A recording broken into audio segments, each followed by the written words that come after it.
So, Rajat, would you like to kick up the webinar and then Sure, I'll sure. follow? Okay.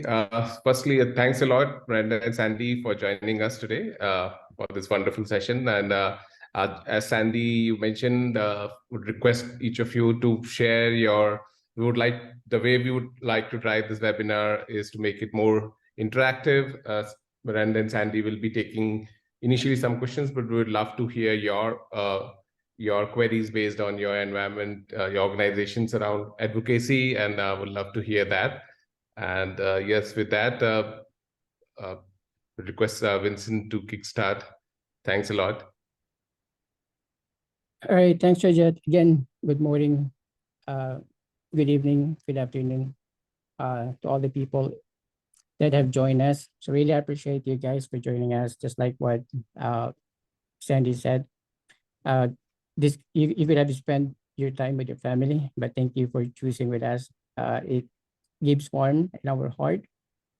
So just a context about this webinar. So we are going to go through about harnessing the power of customer advocacy to ensure that it drives growth between your commercial and enterprise accounts. So just a context about the webinar.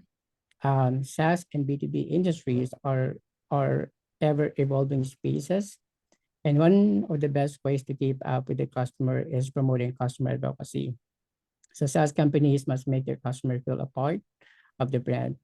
So with this webinar, we are going to go through on how we could be able to leverage the power of advocacy to drive growth and at the same time ensure that all of your customer base are not just part of the brand, but they're also part of the vision of the organizations.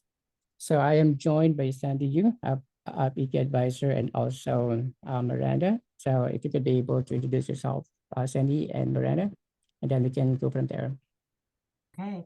Hi, everybody. Thank you so much for coming to this session. So excited to just talk about customer advocacy with you. So I help companies with revenue retention, net revenue, monthly revenue.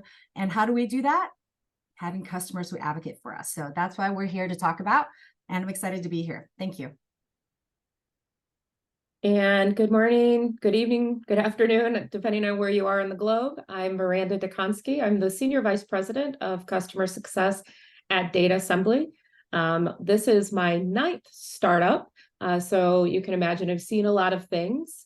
And I'm excited. This customer advocacy is a topic I'm incredibly passionate about because it can power your company's growth engine. So excited to be here to chat with you all about it. All right, thanks, Sandy. Thanks, Miranda. I appreciate that. All right, just to kick this off, let's define what is customer advocacy and why it is crucial to integrate into the customer success programs. If you can take it, that Miranda and Sandy.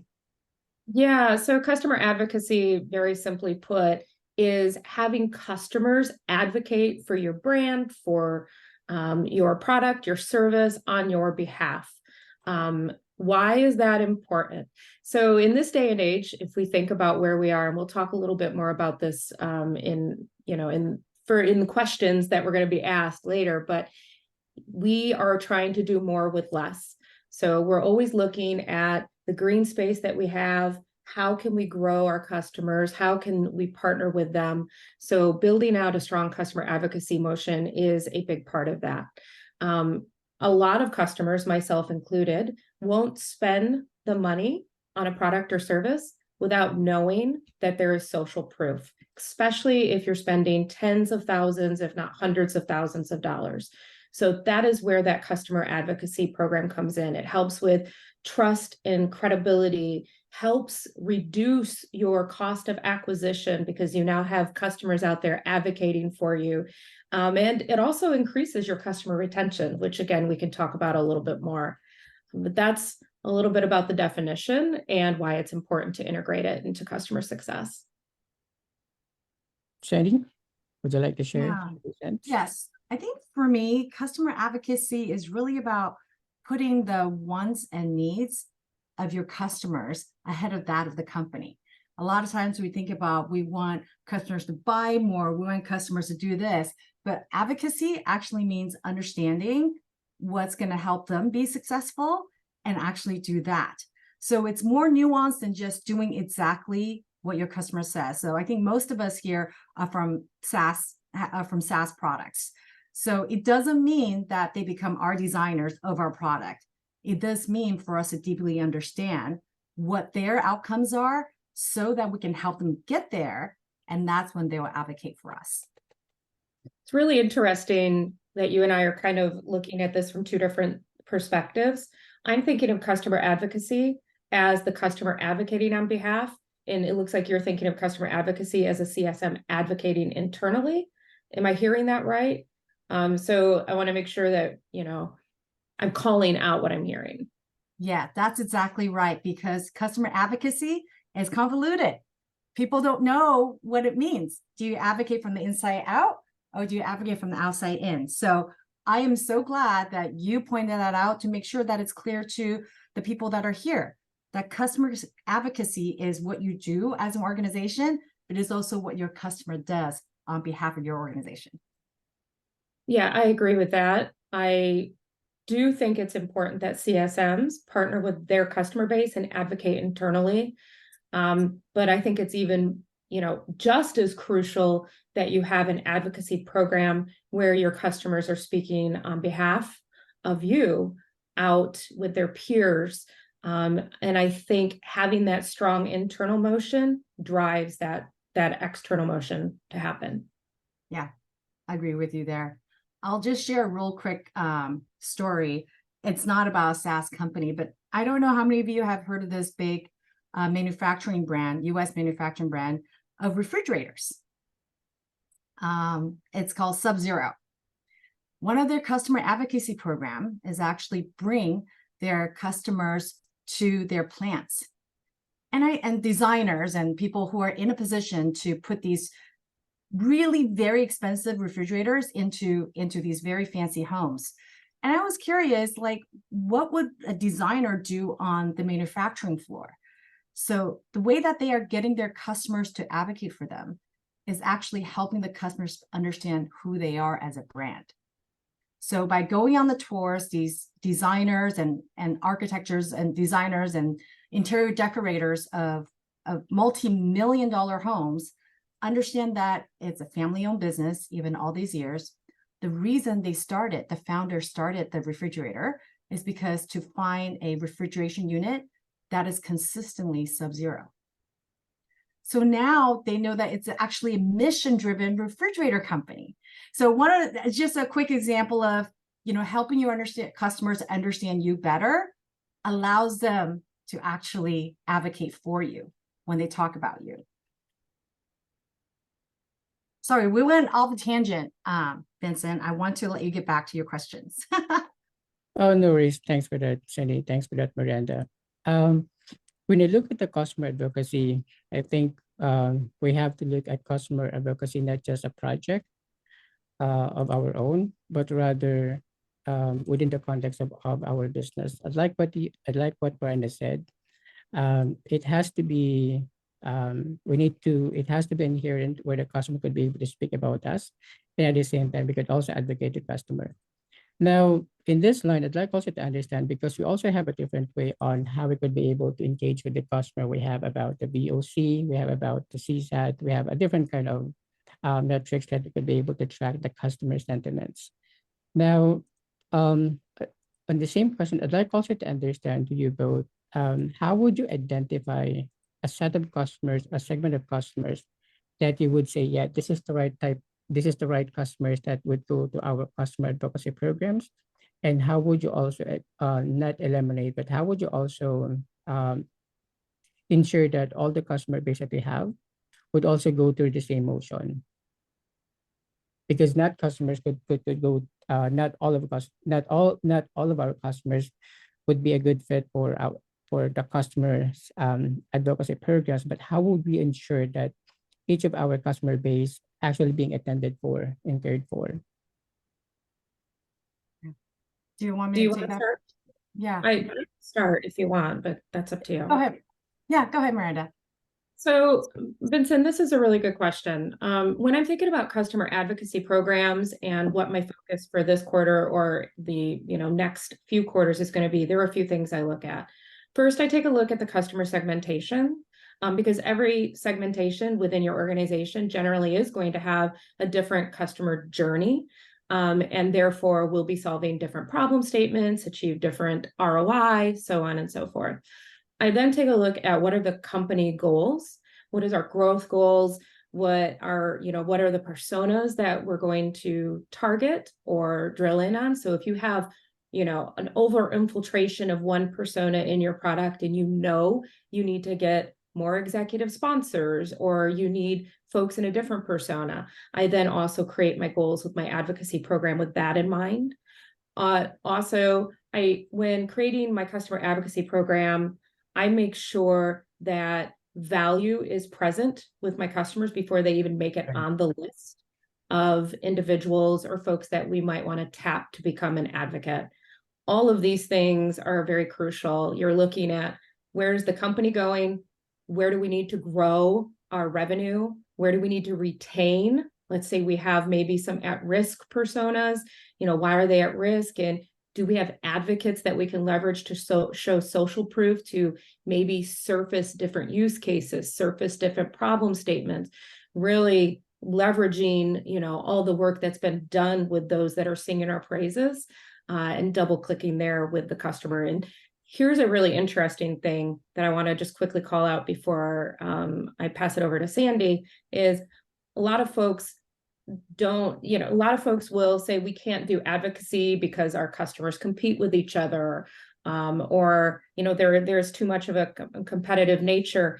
And I would challenge folks to give it a shot. Even if they compete with each other, if you have customers that compete with each other, this motion can still work. There are ways to get around it, but that is it in a nutshell. Got it. Sandy? I think for me, how you identify customer, and Maranda said this very quickly, it really depends on what goals you have. So you want to start with the goal in mind and develop a strategy, because there's a lot of different things you can do in terms of how to get your customers to advocate for you. They can be a reference, they can speak at your conferences, they can speak to analysts for you. So depend on what your goal is. Are you trying to get, and different advocates can do different things. So for company, and this is where I was thinking the alignment of the value that the person you're asking to advocate for you, you want to align what they want to do personally. Do they want to get a promotion? And this is the advocates, your customers. Do they want to get a promotion? Do they want to increase their visibility? So so maybe the right thing is for them to showcase, to speak with the analysts that you have. Then that can increase their visibility. Maybe they should be, maybe they would be helped by speaking at your conference as a keynote speaker. So depending on what you're trying to do, identifying the right, aligning your outcomes with the customer outcomes, I think that tends to get you the best, I guess, ROI. I mean, the alignment of the goals, your goals and their goals, is when they're going to be really readily able to help you and wanting to help you. One thing I did want to add is the best speakers always tend to tap the most. Their reference fatigue is real for your customers. And you have to really monitor that. And you have to make sure that within your company that everyone's aligned, because product team is tapping them for product feedback. Marketing team is tapping them for to do a speaking or do a blog, and then sales team is tapping them to do a reference call. So your best reference, you really have to decide cross-functionally what is the best use and when is it most aligned with the outcomes and the areas of growth that the person that's advocating for you, so that they get a lot out of it, not just to help us out. I think that's a really good call out. One of the things that we've done to tackle that in past is to make sure we have a standard operating procedure that everybody aligns around making sure that if we're going to ask for a reference, a case study, somebody to speak at one of our webinars, or somebody to get on a phone with a prospect, that we have it tracked. So we know that Bob has been asked 12 times so far this year to do these things, and it's only June. So making sure that if you are going to be doing these things, you do have a process, and there has to be some kind of gatekeeper. I don't like the idea of having, one team own a customer. I think everybody in the organization owns the success of a customer, so everybody should be able to have access to the customer. But having a gatekeeper that understands the overall customer health, where they are in their journey, what are, the problems that they're currently facing, and that usually naturally lives within customer success, having them be a little bit of a gatekeeper and discerning, is this the right time? Because that is like the good, the bad, and the ugly of customer advocacy. When you do have a strong customer advocacy motion, your customers can get burned out quick. And before I stop talking, I just want to recognize Sophia's question. Here, I think it is a really great question. Sophia, I encounter this all the time. Her question is essentially, that there are customers who prefer to not have their brand featured in stories, or, they're very sensitive about their metrics. I encounter this all the time. I personally find that there's still value in doing anonymous case studies, and surfacing these things, but keeping the brand name out of it, and just say big box brand, or, top 500 logo of this. There's still a lot of value in having people read these case studies and picture how this would work within their organization. Is it gold when you can put a logo on it? Yes, absolutely. Like, we always want the logo, we always want the name, but there is still a lot of value to be driven from just having that case study, or featuring like a real customer used our product to achieve these metrics. It helps people envision, and we're going to show you how that can be done, right? Helps them envision how they can partner with you. I think Mohammed has the same question, dealing with the customers that don't really accept or share stories or success due to security and high competition. So what Maranda shared in terms of anonymizing and categorizing your reference instead is definitely one option.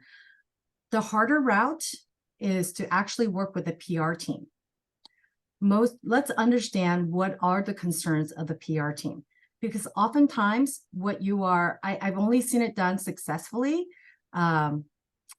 very few times. But when you are aligned, when you understand the concerns, and you kind of tell them, like, this is not sharing competitive, you're talking about your successes, and we just happen to be on it. Oftentimes when I do customer advocacy work, I don't ask, the customers doesn't even mention the product that we're selling. They're talking about what strategies they implemented, because the goal is actually helping them have the visibility, helping them share their successes. That's been our approach to customer advocacy. And then when you help people say no, oftentimes due to fear. It's easier for them to say no and just not have to worry about it. But when you take the time to understand their fears and have them understand kind of what your goal is, I've seen that work sometime. But again, that's very time consuming. It's definitely doesn't scale very well. But for the brands that you feel like are really important and that aligns with the outcomes, get them to actually fight with the internal PR on your behalf, right? Because that's an interesting thought. Are you talking about their PR team? Correct.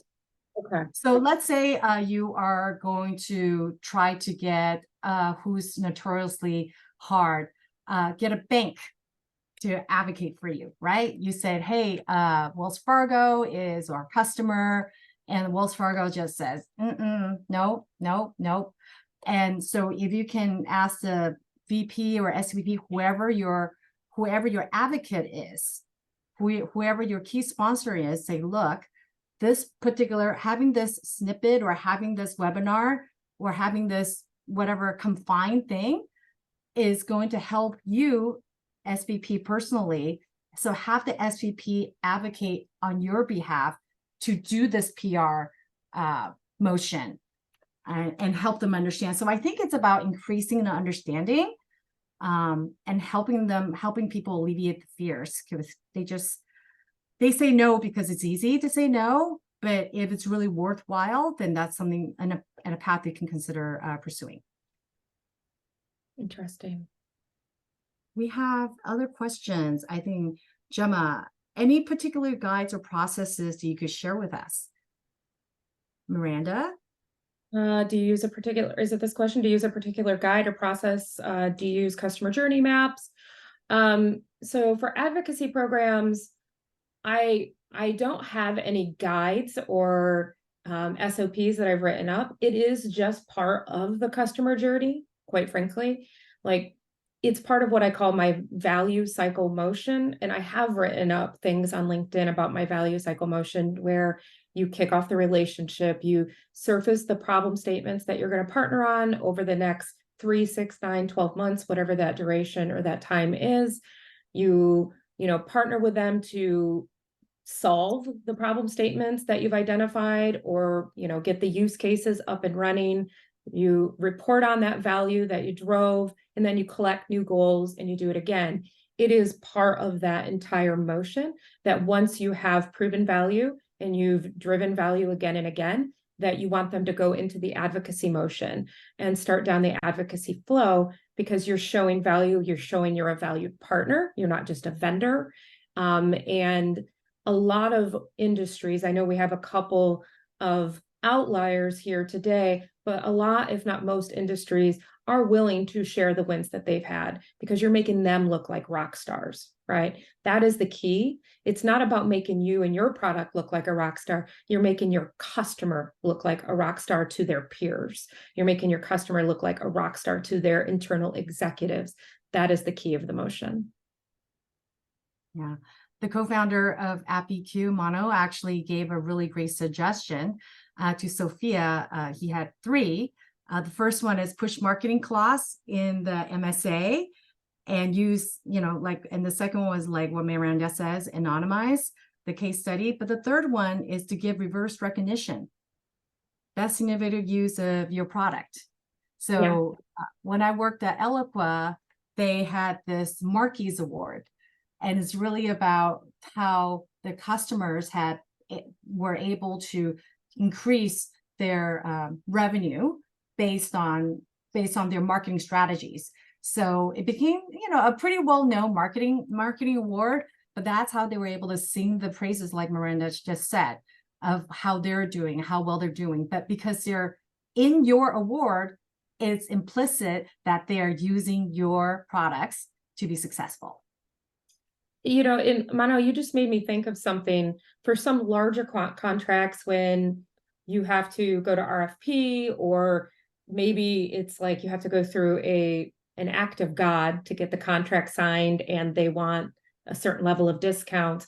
You can even add in to the contract that they will do a case study, or they will, provide you references, so on and so forth.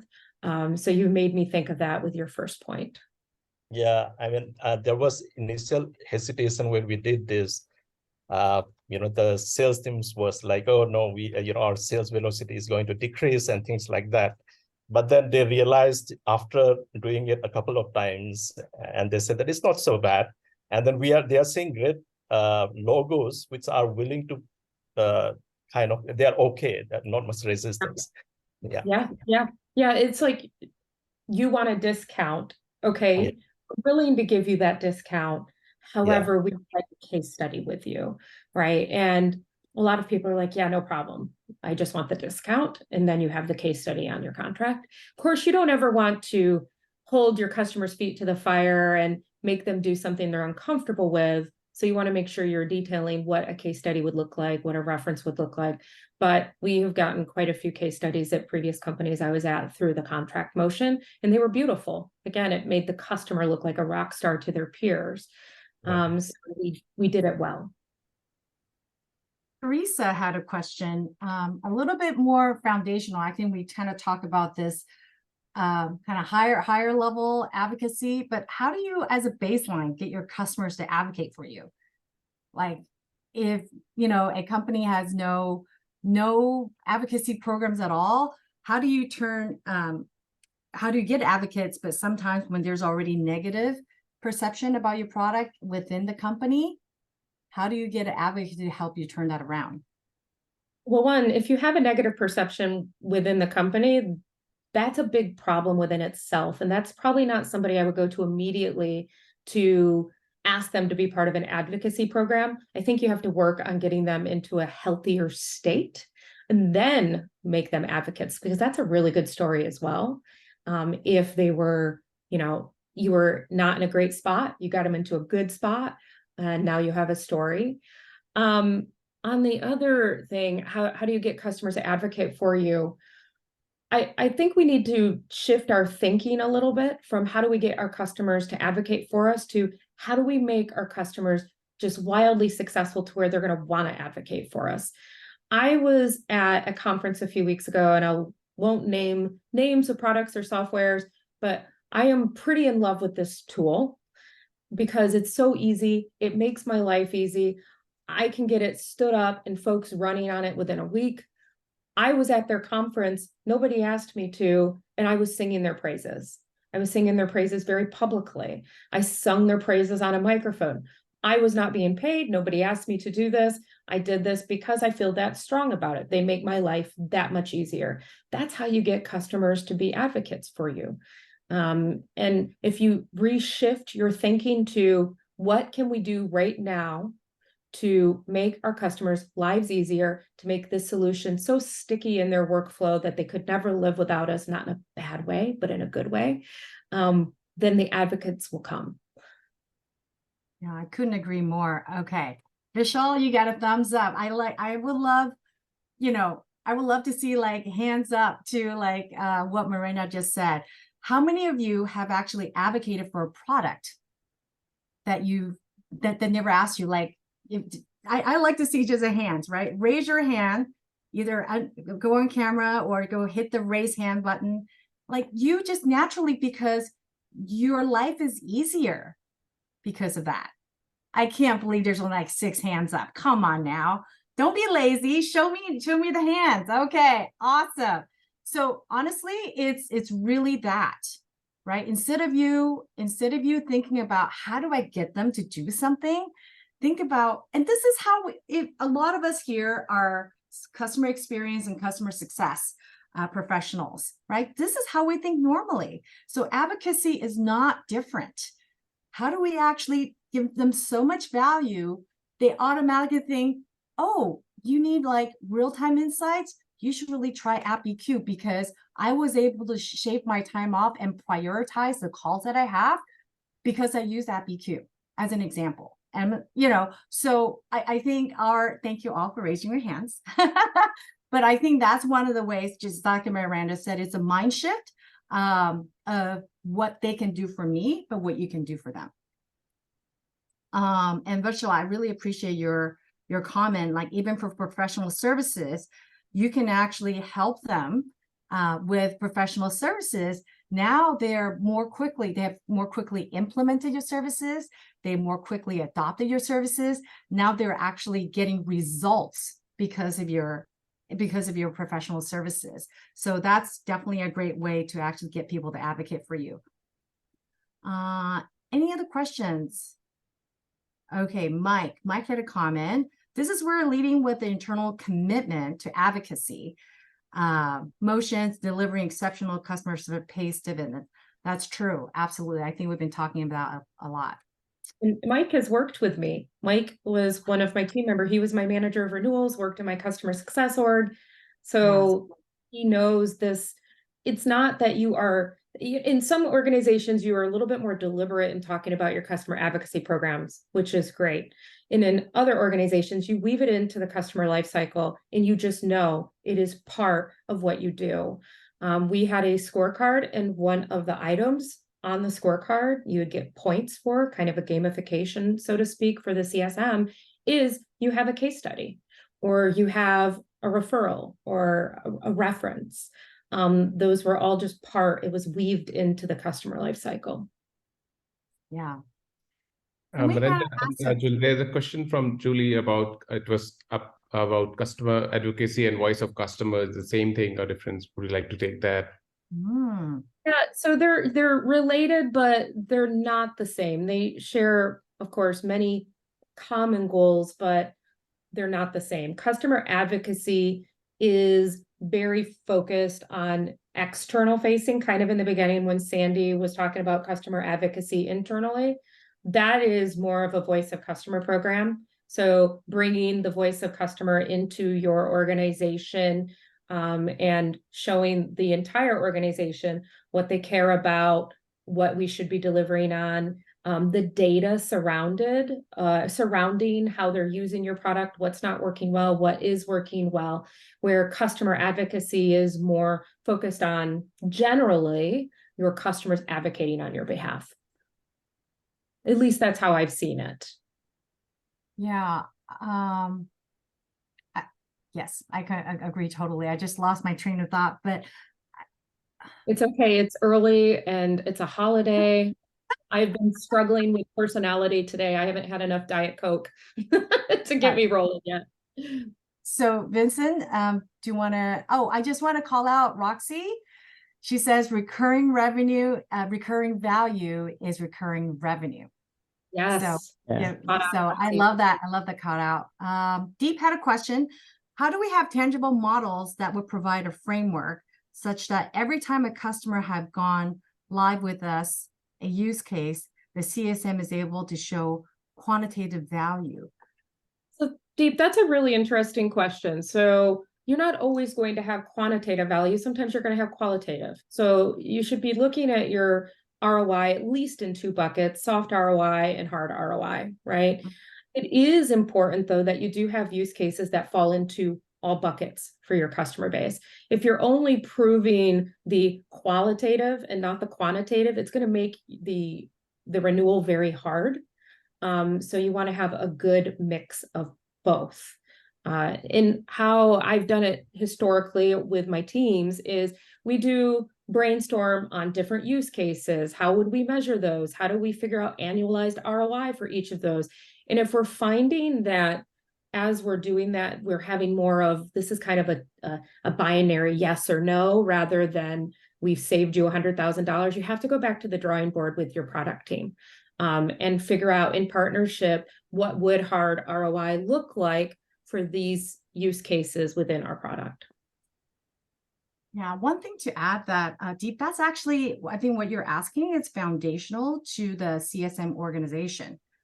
When you get a customer on board, from product marketing perspective, you really need to know what are the hard, like Maranda mentioned, what are the hard ROIs the customers can expect, and what are the soft ROIs. I think most companies purchase for the hard ROI. So I would suggest if you're not sure what those are, go talk to your salespeople. They were able to convince the customer to buy for a reason. The customers feel like by buying your product, they're going to reduce costs, increase revenue, reduce labor, or increase productivity. It's one of those, and those are measurable. So sounds like if you're not too sure what are the KPIs that we can help measure to make sure that we deliver value, go back to your sales team, go back to your marketing team. They're the ones that should be, have very clear, tangible models for you to actually leverage that to build into your customer success motion and then to advocacy. 100%, Sandy. I think we all should be getting those anyway from the sales team right at handoff, right? So the motion generally is sales sells. Why did they sell? What are the use cases that they, promised we would deliver on? Those use cases then flow through to your onboarding implementation area, which in partnership with CSMs, you guys partner to figure out how are we weaving that into the life cycle. That should be part of that full motion. It's a really good addition, Sandy. Yeah, and Deep, I just want you to know, you are not alone. 9 Startups, Maranda, is there to help CSM organizations and CS organizations to have that understanding. That cross-functional alignment is often not there in the beginning, right? Because when you're growing, when you're hyper growth, it starts with sales-led motion. They don't think about post-sales as much. And so that's why Miranda's been at 9 different startups to help them understand how to build that. So I don't want you to feel like, oh my God, I did something wrong. You didn't. So if you don't have that connection and the handoff already, now's a great time for you to do that tomorrow, and start building that framework and model to deepen your CSM practice, and then also incorporate advocacy as part of what you do.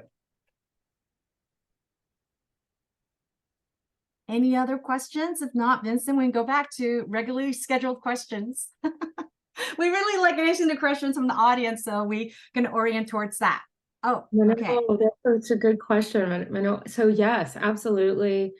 So there is so much controversy shrouded right now around NPS, and I am a pro NPS person. I know that's incredibly controversial these days. However, NPS is not the end all be all. It is just another data point in your customer's journey. So how I have always set up is if you have 9s and 10s, especially if you see its personas that would be very impactful, they have a strong voice, definitely that is a trigger for your CSM to reach out to see if they'd be willing to do a case study or advocate or leave public reviews. If you have detractors, that needs to go into a queue immediately for your team to follow up on to see what's going wrong. But this is such an important call out. If you have organizations that run NPS, you have gold sitting right there. I guarantee it. You just have to go mine it and ask those right probing questions to surface the advocates that you have that are likely willing to advocate on your behalf publicly. Yeah, I just want to add that one other person actually asked previously about voice of the customer. To me, voice of the customer, NPS, support data, gong calls, or any sort of recording calls are all data sources for you to use when you're developing a customer advocacy program. Those are all data sources for everything to run your SaaS business, but it's actually a good way for you to look at, hey, what are the people that really like us? What are they saying? What are the people that don't like us? What are they really saying? I mean, one of the goals that you could have is, in addition to get the people who are advocating for you, is like, you know, have a different team to say, of all these detractors, what are we going to do about these detractors or potential detractors? One thing about these surveys is that the real detractors, people are going to churn. They don't say anything. So one other component you want to think about is when you don't have any crickets, when you don't have any like sounds or signals from any of your customers, that's actually the loudest signal. So if you look at your customer base and they've not responded to a survey, have not agreed to a meeting, they have not attended any of your events, that's a big, big signal. Hey, I got 100% Miranda. I say this all the time to my teams. These are all data points. Pay attention to what people are saying and what they aren't saying. Really big. And before I hop back into deep statement here, Vishal's question is probably a little easier for me to answer. So Vishal asked, I have a question deviating from customer advocacy. What are the success metrics do organizations track for CSM? I keep my customer success goals pretty simple. My team is generally, they're bonused on their net, gross, and NPS. So I do a third, a third, a third. And if you think about how you can loop customer advocacy into this, just to kind of keep us on track here for our topic, what are the levers you have available to drive your gross, your net, and your NPS, right? And it's, of course, having strong outcomes, ROI, customer advocacy, all of those things. But I keep it very simple. If I've seen customer success organizations with scorecards that are 10, 15 line items deep for their CSMs, that is just so confusing sometimes. And it creates so much overhead for the CSM to try to figure out, what do I need to do today to be successful? So by keeping it simple and then training everybody to think about your levers that drive the net, what are the activities you need to do today to think through, how am I going to make sure the customers that I have up for renew and grow? What are those activities? What are those actions? That's way simpler than having it like a 10 to 15 line item scorecard, and the same for gross, and the same for, NPS. And every organization will be a little bit different, but the advice that I give to other leaders that are, figuring out what are this matrix that they're going to use and what does that look like, is just keep it simple. Think about the business needs, think about the customer needs, and think about your team needs, and find something so simple but impactful. So that's that. Sandy, did you want to add anything there? No, I think that's great. But Vishal, a real quick way, if you're trying to decide which success metrics, if you Google SaaS success metrics, you will get tons of options, a lot of different lists. But I think what Maranda said is right. Keep it short, keep it simple, because I've said this before, priority is actually one thing. So if you have like 10 priorities, then it's a list. It's not really a priority. You have to let your team have the space to really focus their energy on the key metric or the key metrics that you're measuring. So answering the question in terms of what are they, I would say Google, you'll get a whole list of them right away. But then what you want to do as a leader is to think about which ones are best given what we're looking for as a business outcome. One other component is, what are the capabilities of my CSM?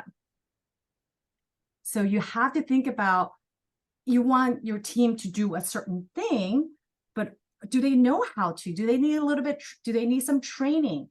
Do they need some practice doing it? So I think it's unrealistic, because CSM is just this community, this vocation that actually draws people from a lot of different backgrounds, and they may be as strong in certain things, but less strong. So if you ask them, you have to assess them and then have them self-assess. And this is a great way, right? Employee experience is customer experience. When your employees, when your team are more confident in what they do and they're learning, they're growing, your customer is going to feel 100%. And then they will adopt your product, grow your product, and advocate for you. And to be clear, I measure way more than that behind the scenes. I have a post of a lot of things that I look at, but I don't burden my team with that. Their goals are very simple. I measure a lot of different things. But again, my team, they have their 3 that they need to know and be able to understand. So did we want to deep question? Yeah. Jinx, Sandy, at the same time. We have the exact thing. Apparently, when you say things at the same time, you're supposed to say Coke for some reason. I haven't said that since high school, and high school is a long time ago. All right, let's see what Deep has to say. The scenario is a little different. They see customers are sold a product with an objective to make inroads, offset a competitor. CSM is trying to drive adoption and then show value. Shed light on how do we drive value in such a situation. Maranda, I'm not quite getting the question. Do you know what Deep is asking? I don't, and I'm wondering if maybe Deep would feel comfortable coming on and maybe adding a little bit of narrative to it.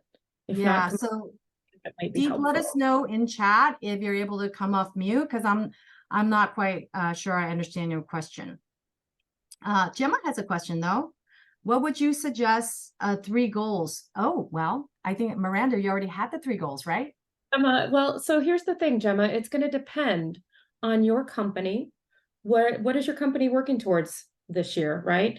So if your company, let's say in 2024, wants to grow by 50%, and 50% of that 50% growth is going to come from, upsells versus new logo, that is a very different motion than if they want to grow by 50% and it's all new logo and no upsell.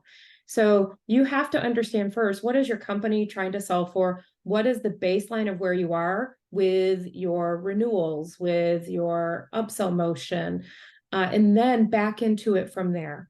It would be very hard for me to say exactly what anyone's organization's goals should be without at least understanding where they want to be by the end of, I'm just using 2024 because right now that's what I'm thinking about. I'm thinking about 2024. So that's where I would start, is understanding where you need to be within your customer org, but also within the business. All right, Vincent, I think we have addressed most of the questions, I think, on chat. What do you think? Should we go to the next question you have? I think it's question number 2 for you, Vincent, right? Yeah, I've actually not able to ask most of the questions that I've written up, but thanks for all the audience that participated. This is for them. We want them to get value out of the sessions. So as much possible, we would like to answer those questions that they have posted. So if you have more questions, I think we can accommodate 2 to 3 more questions. But if not, I'll go ahead and I think Manu has questions. Would you like to ask that, Manu, or do you want me to read it? I think this is a really good question. I don't know if we need anyone to read it, but Mano is asking pretty much at what stage does head of customer advocacy marketing start reporting to marketing function, or should it? I think every organization is different. There is no one size fits all answer here. So my answer is it depends. If you are in a B2B enterprise type motion, I feel pretty strongly about this motion living within the customer success realm. This is large contracts, dealing with large organizations. If it is a one-to-many motion, more B2C or more digital led, it could live in either places, but as a CS leader, I would prefer it to live within the marketing realm, because then the specialties flip. The marketing team can be a tremendous resource for you. They understand things like SEO and drip campaigns and how to, make a subject line to where people will open it. Like that stuff matters heavily in B2C and also the digital led motion. So my answer here is it depends, but know your customers and know what they need, and then look at the org and figure out who can help you deliver that. That's how I would approach it. Yeah. I think the last piece that you said, Maranda, is the most important, like having that cross-functional alignment. And to me, when I work with CEOs on how to designing their customer advocacy and CSM programs, it's really not about who owns what. I encourage them to think about who's good at what.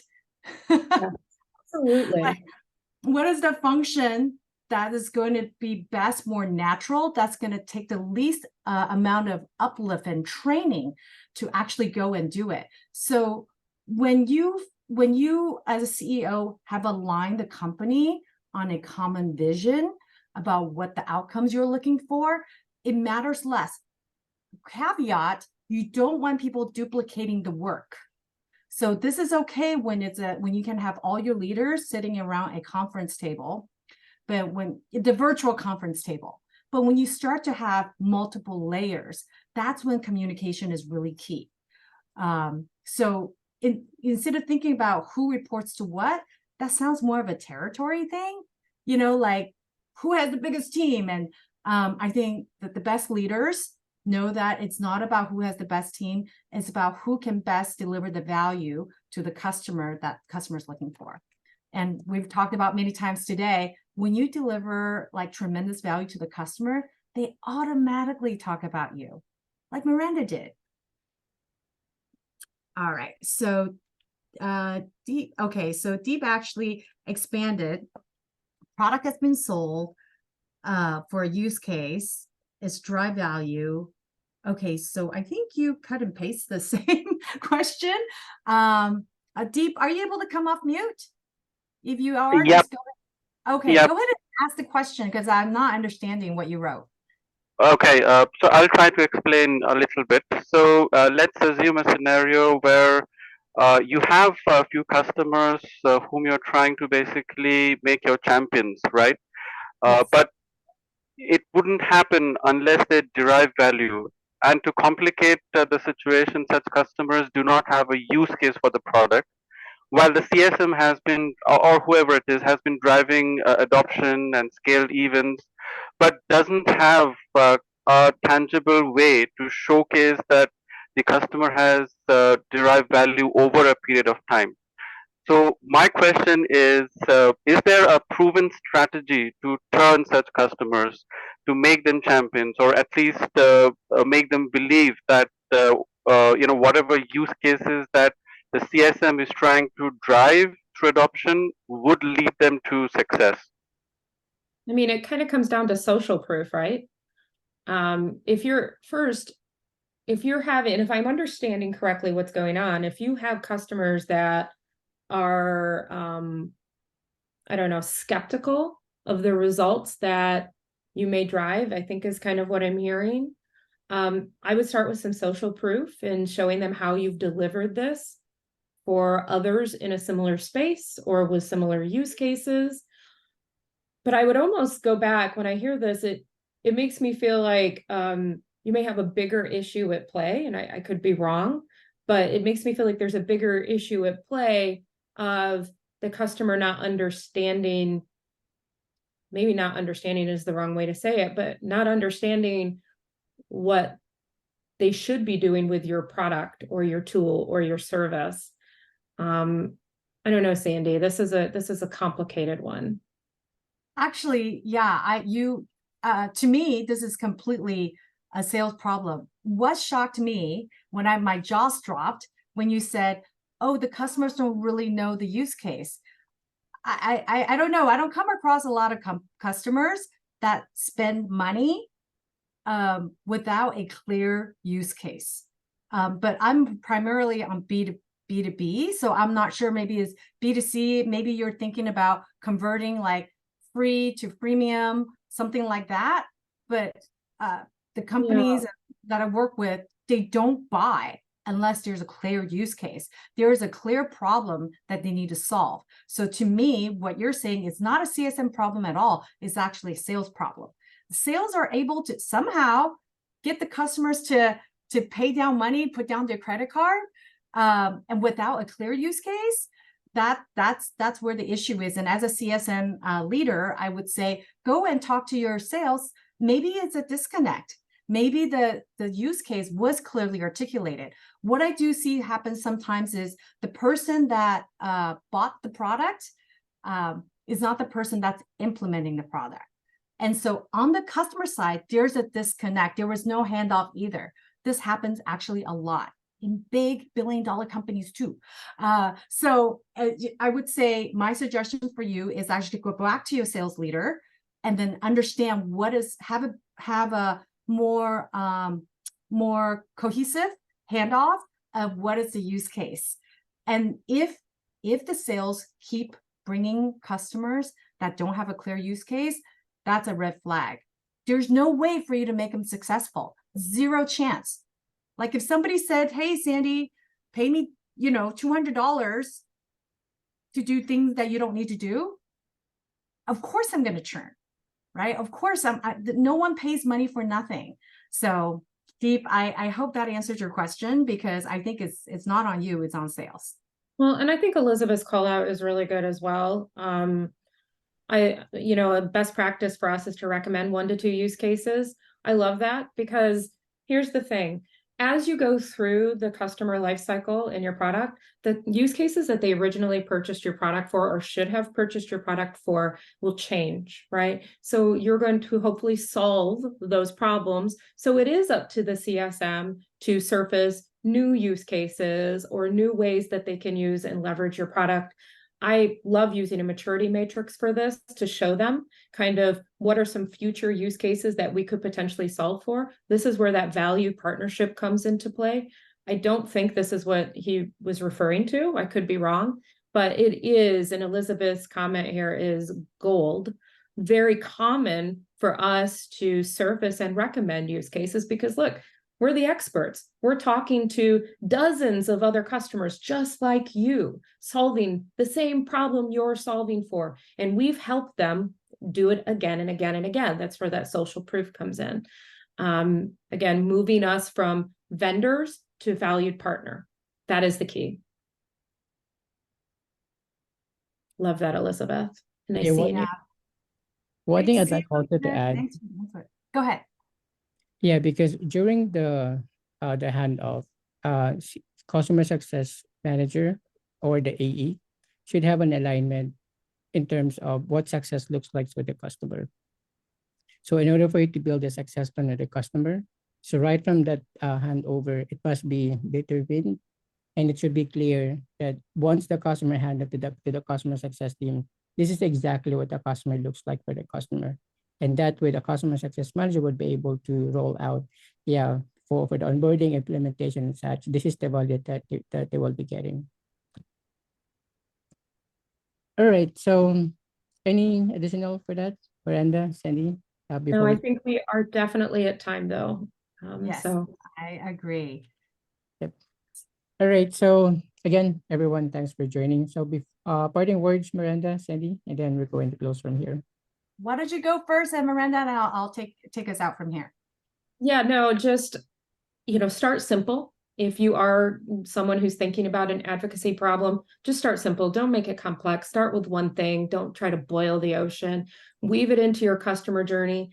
And for the love of all things that are holy, don't go out and just blast your customers trying to get them to be advocates. Prove value, deliver ROI. Then it's like if you build it, they will come. That will happen. So Yeah. I couldn't agree more, Maranda. This has been such a fun conversation with all of you. So thank you so much for asking your questions and jumping on the call to clarify.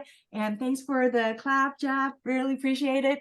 I would say it's a practice, right? There is no right way. I've been in many different organizations. We all do different things differently. Go back to the very beginning of what Maranda and I said. Start with your goal, and then try to align that with your customer advocate's goal. Think of them as an individual person.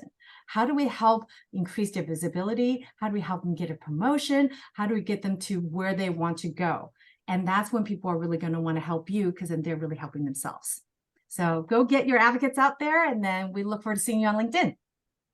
bye, everyone. Thanks for joining. Thanks, Miranda. Thanks again for coming. Bye-bye. Thank you.